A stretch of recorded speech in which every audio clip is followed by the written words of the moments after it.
အေးကဲလုံးနဲ့နှင်းမုန်တိုင်းတွေကြောင့်ကမ္ဘာအပူချိန်ဟာအနှုတ်80 degree Celsius အထိတောင်ကျဆင်းသွားခဲ့တာအဲ့ဒီအချိန်ငါဟာပုံကိုရအခန်းထဲမှာပဲဟော့ပေါ်စားရင်ကော်ဖီတောက်နေခဲ့တယ်ရုတ်တရက်ကောင်းတွေကက်ခဲလာပြီးငါရဲ့ဝိညာဉ်ဟာလွင့်စင်သွားခဲ့တယ်အိုငါအိယာဘောကနေလန့်နိုးလာခဲ့ပြီးတကူလုံးလဲချွေးစေးတွေပြန်လို့အဝတ်တွေတောင်ဆူရွှဲနေပြီးအပြင်မှာတော့အနှုတ်80 degree အထိအေးစက်နေလုံးပဲမောင်လျှောက်ကျွန်းနဲ့ကျန်းရှင်းလို့တို့ကတော့မိဖို့ဘေးမှာလှောင်ပြုံးပြုံးနေကြတယ်သူတို့နှစ်ယောက်ကငါ့ကိုအေးခဲနေတဲ့နှင်းတွေတဲကိုအတင်းတွန်းထုတ်ပစ်ခဲ့ကြတာအိမ်နီးနားချင်းတွေကလည်းစားစရာတွေအတွက်ယူမတက်လူရနေကြတယ်အဲ့ဒီတေကန်ကြီးညင်ကွင်းတွေကငါအုံနောက်ထဲမှာရုပ်ရှင်ကားတကားလိုမျိုးပြန်ပေါ်လာပြီးငါရင်ကိုနာကျင်စေတယ်ငါသတိပြန်ဝင်လာပြီးဖုန်းကိုအမြန်ကောက်ကင်လိုက်တယ်ဖုန်းမျက်နှာပြင်ပေါ်ကရက်ဆွဲကအထင်ရှားပြနေတာကကဘာပြက်ကမတိုင်ခင်9ရက်အလိုငါရင်ဘက်ထဲမှာဒိန်းဒိန်းတုံအောင်ခုန်နေမိတယ်ဖျားသခင်ကငါ့ကိုနောက်တစ်ကြိမ်အသက်ရှင်ဖို့ခွင့်ရေးပြန်ပေးလိုက်တာပဲဒီတစ်ကြိမ်တော့ငါ့ကိုအနိုင်ကျင့်ခွင့်လုံးဝမပေးတော့ဘူးငါပြတင်းပေါက်အပြင်ကိုကြည့်လိုက်တော့နေအောင်ကြီးကတာယာနေတော့မယ်လူတွေကလည်းကဘာပြက်တော့မယ်ဆိုတာကိုဘာမှမသိပဲပုံမှန်အတိုင်းတွာလာနေကြတော့ငါတက်ပြင်းတစ်ချက်ချလိုက်ပြီးကိုစိတ်အေးထားဖို့သတိပေးလိုက်တယ်9ရက်ပဲလိုတော့တယ်အချိန်ကအကန့်အသတ်ရှိတယ်အဲ့ဒီအချိန်မှာပဲအခန်းတကားပွင့်လာပြီးမောင်ချအောက်ကျုံဝင်လာခဲ့တယ်သူ့မျက်နှာမှာငါတစ်ချိန်ကဆွဲမခဲ့ရတဲ့နှွေးထွေးတဲ့အပြုံးတွေရှိနေပေမဲ့အခုတော့အဲ့ဒီအပြုံးတွေကိုမြင်ရတာယွန်စရာကောင်းလို့အန်ဂျင်စိတ်တောင်ပေါက်မိတယ်သူ့လက်ထဲမှာနှင်းစီပန်းစီကြီးကိုကင်ထားပြီးချစ်လေးနိုးပြီလားအစင်တင်ပဲမင်းကိုအရေးကြီးပြောစရာတစ်ခုရှိတယ်လို့ပြောလာတယ်ပြီးတော့သူကဒူးထောက်လိုက်ပြီးဘူးတေးသေးလေးတစ်ခုကိုထုတ်ရင်းငါ့ကိုလက်ထပ်ပါငါမင်းကိုတစ်သက်လုံးကောင်းကောင်းဆော့ဆော့သွားပါမယ်တဲ့သူ့မျက်ဝန်းတွေထဲမှာဝှက်ထားတဲ့လှည့်ကွက်ကြဒီနေ့တွက်ကမှုတွေကိုမြင်နေရတော့ငါရဲ့ချင်းမိသွားတယ်ပြီးခဲ့တဲ့ဘဝတုန်းကတော့ဒီလိုပါဇက်ကပဲချစ်တယ်ပြောတတ်တဲ့အမျိုးသားကိုငါယုံကြည်ခဲ့မိတာပေါ့အဲ့ဒီတုန်းကငါအသက်ကိုရင်းပြီးစူပါမားကတ်ထဲကနေရိခါတွေသွားရှာပေးခဲ့တာကိုသူကတော့တခြားမိန်းမတစ်ယောက်နဲ့အတူတူပြောပါပြီးငါ့ကိုအေးခဲတဲ့တူလောင်ခန်းထဲတွန်းပို့ခဲ့တာအခုတော့သူကငါရှိမှလာပြီးဟန်ဆောင်ပြီးသူ့ရဲ့ကောက်ကျစ်တဲ့စိတ်ထဲမှာဘာတွေကြံစီနေလဲဆိုတာငါကောင်းကောင်းသိတာပေါ့ဒါကြောင့်ငါရဲ့ယွန်ရှာစိတ်ကိုအတက်နိုင်ဆုံးဖိနှိပ်ထားပြ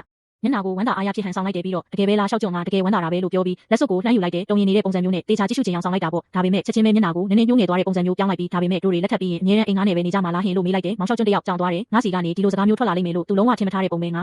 လဲအခွင့်ကောင်းကိုယူပြီးဆွဲဆောင်တဲ့လေတံနဲ့ဆက်ပြောလိုက်တယ်ငါအမေကငါအတွက်မင်္ဂလာဦးလက်ဖွဲ့အဖြစ်သုံးဖို့အမွေပတ်စံအချို့ချန်ပေးခဲ့တာရှိတယ်အဲ့ဒီပတ်စံကအိမ်အစ်စ်တစ်လုံးအပိုင်ဝယ်ဖို့လုံလောက်တယ်ဒါပေမဲ့3600တန်အိမ်အစ်စ်ဝယ်ဖို့နည်းနည်းတော့လိုသေးတယ်အကယ်၍တို့နှစ်ယောက်လုံးပိုင်တဲ့အိမ်အစ်စ်သာရှိမယ်ဆို